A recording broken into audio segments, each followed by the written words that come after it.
Hi, I'm Commissioner Nancy Jester, and welcome to Nancy Jester Reports for Tuesday, March 15th, 2016. I want to wish everybody an early happy St. Patrick's Day. So today we had our Committee of the Whole meeting, which is the Board of Commissioners meeting that we hold to be in receipt of information. We get presentations and go over our preliminary agenda before our full Board of Commissioners meeting on the following week. So today we received a presentation about the upcoming referendum this November for SPLOST. So it's the intention of the county to bring forth a referendum in November that will do two things. One, convert the 1 penny of sales tax that's already in DeKalb that provides some property tax relief and some capital expenditures. It would convert all the way to property tax relief, 100%. And then the second part of the referendum is to add another penny of sales tax. So you would see a net increase in your sales tax from 7 to 8%. And that penny would go 100% to infrastructure projects, roads, fire stations, those types of things. So the county has put forth a committee of citizens. Each of the commissioners got to put someone on that committee, so we do have a representative from District 1 on that committee. They've been meeting and coming up with and looking at projects, and they've been talking to, the administration's been talking to the various cities about infrastructure projects and so on. So we received a presentation about that today. I think there's so much work that needs to be done on this. I'm very concerned about our relative tax position with sales tax with this. I don't think this is all fully vetted yet. I'm very concerned about the potential project list, so stay tuned for more information about this. Again, this is going to come before you to vote in November. Today in our committee meetings, we did talk about the Wade Walker Park issue, the issue that it is improper to build things on it because of the way it was financed through federal dollars that required it stay and remain outdoor recreation in perpetuity.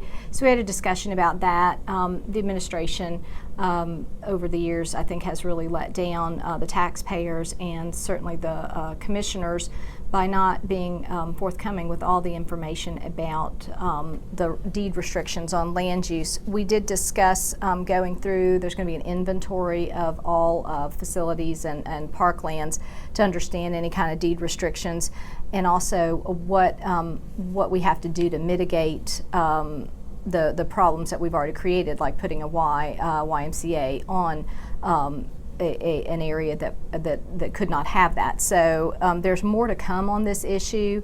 I'm still very concerned about it, and I'm very concerned about the plans to put a library still at Wade Walker Park. I continue to wait for some more direction from legal at this point to understand if all the parcels at Wade Walker Park are restricted.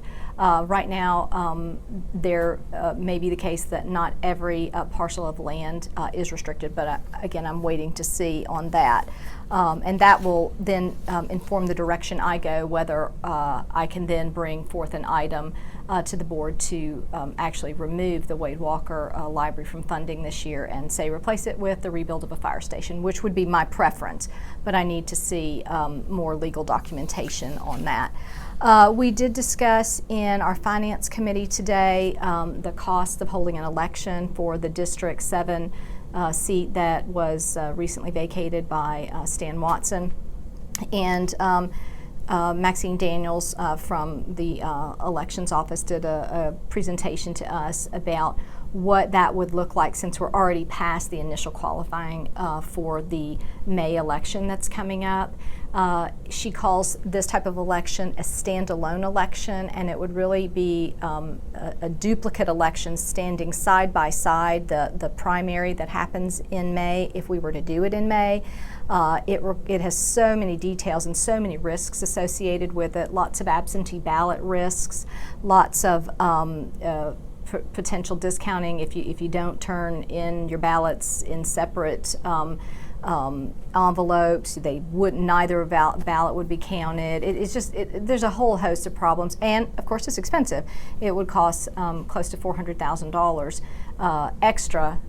We'd have to budget just to hold that standalone election. So we will wait to see what the Board of Elections decides. They decide if to call it, if it should be called in May, or whether it should be called in November, which would add no cost to the county to hold it in November, and there would be more time to get everything ready. So those are some of the large items that we talked about today. Next week we'll be voting on things, so we'll see, and we'll see hopefully in the next week also whether the Board of Elections calls it for May or whether they call the election for November. So stay tuned. As always, I will update you next Tuesday after our Board of Commissioners meeting. Thanks for listening.